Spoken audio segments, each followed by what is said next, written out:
वो एक तारीख, एक लॉन्च और करोड़ों धड़कनें जो एक साथ आसमान की ओर देख रही थीं। ये कहानी सिर्फ एक रॉकेट की नहीं है, ये उस दहाड़ की है जिसने दुनिया को भारत की अंतरिक्ष शक्ति का एक बिल्कुल नया अध्याय दिखाया। तो उस दिन की हेडलाइंस क्या थी? बाहुबली अंतरिक्ष में दहाड़ा। और सच कहूं तो ये सिर्फ एक हेडलाइन नहीं थी। नहीं, ये उस पल की पूरी एनर्जी, वो पावर और वो जज्बा था जब भारत ने अपने सबसे ताकतवर रॉकेट को आसमान की ओर भेजा। तो चलिए उस पल में वापस चलते हैं। जगह थी श्रीहरिकोटा का सतीश धवन स्पेस सेंटर। हवा में एक अजीब सा उत्साह था, एक उम्मीद थी। ये वो दिन था जो भारत की स्पेस जर्नी में एक मील का पत्थर साबित होने वाला था। तारीख थी 2 नवंबर 2025। शाम के 5:26 LVM-3 M5, जिसे हम सब प्यार से बाहुबली बुलाते हैं, अपने अब तक के सबसे भारी पेलोड CMS-03 सैटेलाइट के साथ आसमान में गरज उठा। और नतीजा एकदम परफेक्ट, एक कामयाब लॉन्च। इस ऐतिहासिक उड़ान के दिल में है हमारी कहानी का पहला हीरो, खुद ये रॉकेट। देखिए, इसका निकनेम बाहुबली सिर्फ एक नाम नहीं है, ये भारत की इंजीनियरिंग की ताकत और आत्मनिर्भरता का एक जीता जागता प्रतीक है। तो ये LVM-3 यानी लॉन्च व्हीकल मार्क 3 है क्या?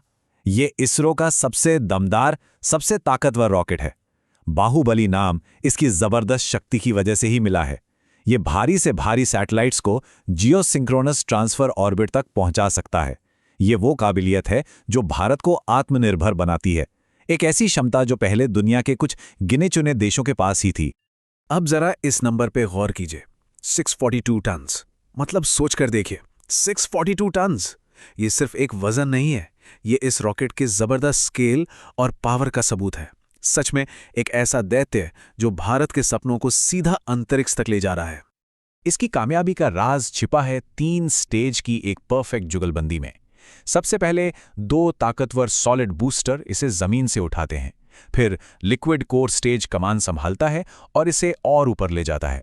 और आखिर में आता है हाई परफॉर्मेंस क्रायोजेनिक इंजन, जो इसे वो फाइनल सटीक पुश देता है जिससे सैटेलाइट अपनी सही जगह पर पहुंच जाए। क्या शानदार इंजीनियरिंग है। अच्छा, अब बात करते हैं कहानी के दूसरे हीरो की, CMS-03 सैटेलाइट।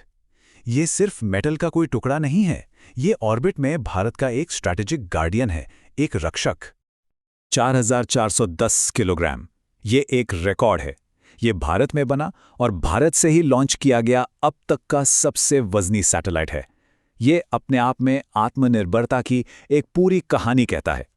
सोचिए जरा, 15 साल की लाइफ, पूरे इंडियन ओशन रीजन का कवरेज, और सबसे खास बात, ये पूरी तरह से स्वदेशी है, मेड इन इंडिया।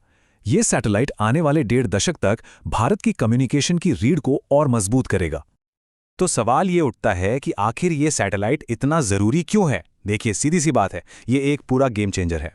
ये हमारी नेवी के लिए सिक्योर कम्युनिकेशन की एक मजबूत ढाल बनाता है, किसी आपदा के वक्त जिंदगियां बचाने में मदद करता है, दूर दराज के गांवों तक इंटरनेट पहुंचाता है, और सबसे बड़ी बात, ये गारंटी देता है कि हमारा सबसे जरूरी डेटा, हमारा अपना डेटा, पूरी तरह हमारे कंट्रोल में रहे। चलिए अब जरा जूम आउट करते हैं और इस लॉन्च को एक बड़े कैनवस पर देखते हैं। ये कामयाबी, ये ताकत एक दिन में नहीं मिली। इसके पीछे दशकों की मेहनत, जिद और एक सपने की कहानी है। वो एक मशहूर तस्वीर है ना, जिसमें रॉकेट के पार्ट्स साइकिल पर ले जाए जा रहे हैं। वो इसरो की बहुत विनम्र शुरुआत थी, जब साधन तो कम थे लेकिन हौसले आसमान छू रहे थे। ये सफर कई अहम पड़ावों से होकर गुजरा है। 1963 के पहले रॉकेट से लेकर 2013 में मंगलयान की ऐतिहासिक कामयाबी, और फिर 2023 में चंद्रयान 3 की वो लैंडिंग जिसे दुनिया ने देखा। हर कदम ने आज की इस बड़ी सफलता के लिए नींव तैयार की है। और आज बाहुबली का ये लॉन्च उस सफर को एक निर्णायक मोड़ पर ले आया है। वो मोड़ है आत्मनिर्भरता का। अब भारत को अपने भारी सैटेलाइट्स लॉन्च करने के लिए किसी और देश की तरफ देखने की जरूरत नहीं है। जैसा कि इंडियन स्पेस एसोसिएशन के डीजी ने कहा, यह सिर्फ एक टेक्निकल जीत नहीं है, ये भारत की स्ट्रेटेजिक आज़ादी का और एक बड़ी स्पेस पावर के तौर पर इसके उभरने का एक बहुत पावरफुल स्टेटमेंट है। तो इस ऐतिहासिक कामयाबी के बाद आगे क्या? भारत की नजरें अब कहाँ हैं? सच तो ये है कि भविष्य के प्लान इससे भी कहीं ज्यादा बड़े और महत्वाकांक्षी हैं। देखिए, स्पेस सिर्फ साइंस नहीं है, ये इकोनॉमी भी है।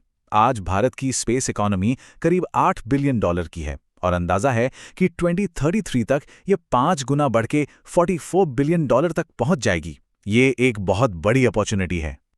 और एम्बिशंस यही खत्म नहीं होते। भविष्य के रोड मैप में क्या क्या है? गगनयान मिशन से अपने एस्ट्रोनॉट्स को स्पेस में भेजना, 2035 तक अपना खुद का स्पेस स्टेशन बनाना और 2040 तक चांद पर एक भारतीय को भेजना। ये अब सिर्फ सपने नहीं हैं, ये भारत के तय किए हुए लक्ष्य हैं। तो आखिर में एक सवाल छोड़ जाते हैं। बाहुबली के लॉन्च ने ये तो साबित कर दिया कि भारत एक बड़ी स्पेस पावर है। अब जैसे जैसे भारत अपने स्पेस स्टेशन और मून मिशंस की तरफ बढ़ रहा है, ये देखना वाकई दिलचस्प होगा कि स्पेस में ग्लोबल पावर बैलेंस पर इसका क्या असर पड़ता है। भविष्य यकीनन बहुत रोमांचक होने वाला है।